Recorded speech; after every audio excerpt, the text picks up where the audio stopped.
Hello everyone, welcome back to my channel Harshita Education. So in this video we are going to continue chapter 7, that is Fair Play, from class 6th English Honeysuckle book. Okay, so let's continue our part 2. The panchayat was held the same evening under an old banyan tree. तो उसी दिन क्या हुआ था, जो पंचायत थी वो जो एक बहुत पुराना सा बनियान का ट्री था उसके नीचे एक साथ इकट्ठी हुई थी. ठीक है. Jumman stood up and said, the voice of the panch is the voice of God. तो जो जुम्मन था वो उस पंचायत में खड़ा हुआ और खड़े होकर उसने क्या बोला कि जो पंचों की आवाज़ होगी वो भगवान की आवाज़ होगी, यानी कि पंच जो डिसाइड करेंगे, यानी ऐसा मान लिया जाएगा कि वो चीज़ भगवान के द्वारा बोली गई है. Let my aunt nominate the head panch, I will abide by her decision. तो जुम्मन ने ऐसा बोला कि मेरी आंटी को नॉमिनेट करने दो, मेरी आंटी को चूज़ करने दो हेड पंच को, और वो जो भी बोलेंगी मैं उनके डिसीजन को मान लूँगा. तो इस पैराग्राफ में हम देख लेते हैं कुछ डिफ़िकल्ट वर्ड्स. सो यहाँ पे आप देखें, नॉमिनेट का मतलब होता है चूज़ करना या फिर सेलेक्ट करना. अबाइड मीन्स टू ओबे, यानी कि किसी की बात मानना. Next paragraph, the panch knows neither friend nor enemy. तो जो पंच था वो ना तो किसी फ्रेंड को जानते थे ना किसी एनिमी को जानते थे. What do you say to Algu Chaudhari, the old lady announce. तो जो ओल्ड लेडी है, जो एक जुम्मन की आंट है, वो पंच को बोलती है कि पंच ना तो किसी दोस्त को मानता है ना किसी दुश्मन को मानता है.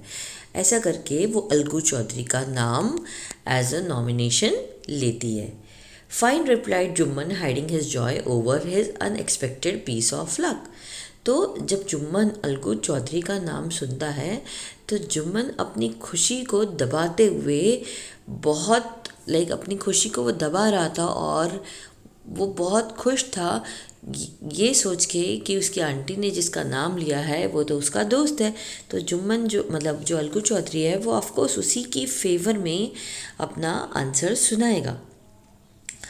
चाची, you are aware of my friendship with Jumman, said Algu.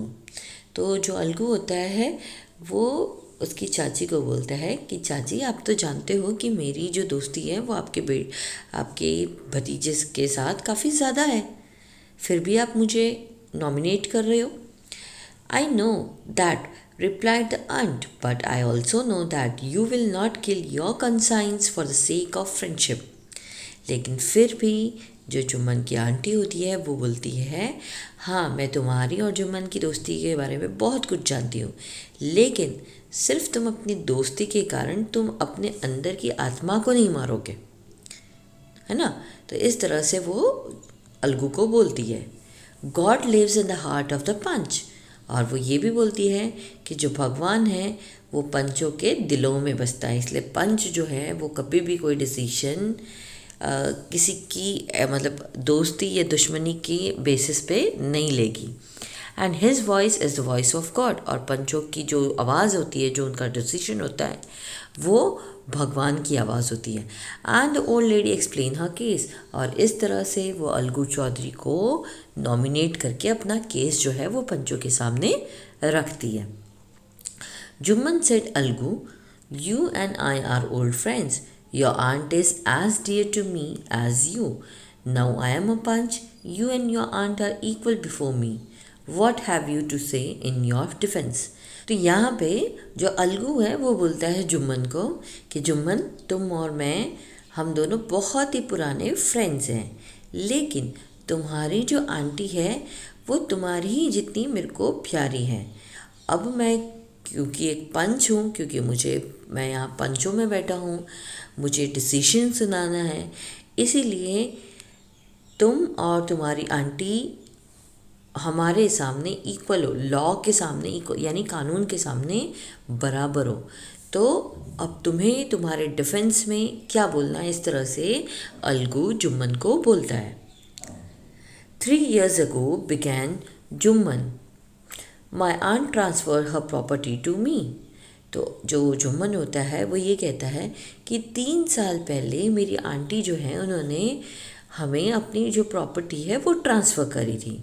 I promise to support her as long as she lived, और मैंने उनको ये प्रॉमिस किया था कि जब तक वो जिएंगी, जब तक उनका लाइफ है, तब तक मैं उनको सपोर्ट करूँगा। I have done all I could, और मैंने हर एक चीज़ करी अभी तक। There have been a couple of quarrels between my wife and her, but I can't stop it. लेकिन अब मेरी वाइफ और आंटी के बीच में कुछ झगड़े हुए जो कि अब मैं स्टॉप नहीं कर सकता, अब मैं बंद नहीं कर सकता क्योंकि ये कंटिन्यू रहते हैं। Now my aunt is claiming a monthly allowance from me. अब मेरी आंटी मुझसे एक मंथली अलाउंस मांग रही हैं। This is not possible, that's all I have to say, जो कि अब बिल्कुल भी मुझसे पॉसिबल नहीं है, मैं उनको नहीं दे सकता मंथली अलाउंस। बस यही चीज़ मुझे बोलनी है। तो इस तरह से जुम्मन अपने बात पंचों के सामने रखता है। Okay, now let's see the next paragraph. Jumman was cross examined by Algu and others. तो जुम्मन जो है उसकी बात बोलने के बाद उसको क्रॉस एग्जामाइन किया जाता है। Cross examine means you can say कि उसको रीचेक किया जाता है। Then Algu announced, we have gone in to the matter carefully. फिर अलगू बोलता है सभी बात सुनने के बाद कि हमने सभी लोगों की बात ध्यान से सुनी, हमने उनको क्रॉस एग्जामाइन भी किया। We have gone in to the matter carefully. In our opinion Jumman must pay his aunt a monthly allowance or else the property goes back to her. तो जो अलगू है वो बोलता है कि हमने यहाँ पर बहुत ही अच्छे से इनके केस को स्टडी किया है और मेरे हिसाब से, मेरे ओपिनियन से जुम्मन को अपनी आंटी को हर महीने एक मंथली अलाउंस देना चाहिए, नहीं तो उनको उनकी प्रॉपर्टी वापस कर देनी चाहिए। Now the two friends were seldom seen together. जैसे ही अलगू ने ये डिसीजन दिया, जो जुम्मन था उसके पाँव से ज़मीन खिसक गई। उसको ऐसा लगा मेरा दोस्त मेरे खिलाफ़ कैसे बोल सकता है। तो जब डिसीजन अलगू ने ये दिया तो अब सेल्डम यानी कि रेयरली, बहुत ही मुश्किल से दोनों फ्रेंड्स गांव में कभी भी साथ में दिखे। The bond of friendship between them was broken.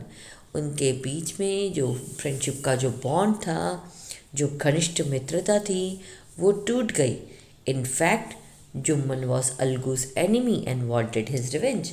जबकि अब क्या हो गया, जुम्मन जो था वो अलगू का दुश्मन बन गया और अब वो रिवेंज लेना चाहता था। रिवेंज का मतलब अब वो अलगू से दुश्मनी लेना चाहता था, बदला लेना चाहता था। ठीक है, now next here this is over and will continue our third part in the next video. Till then, bye bye.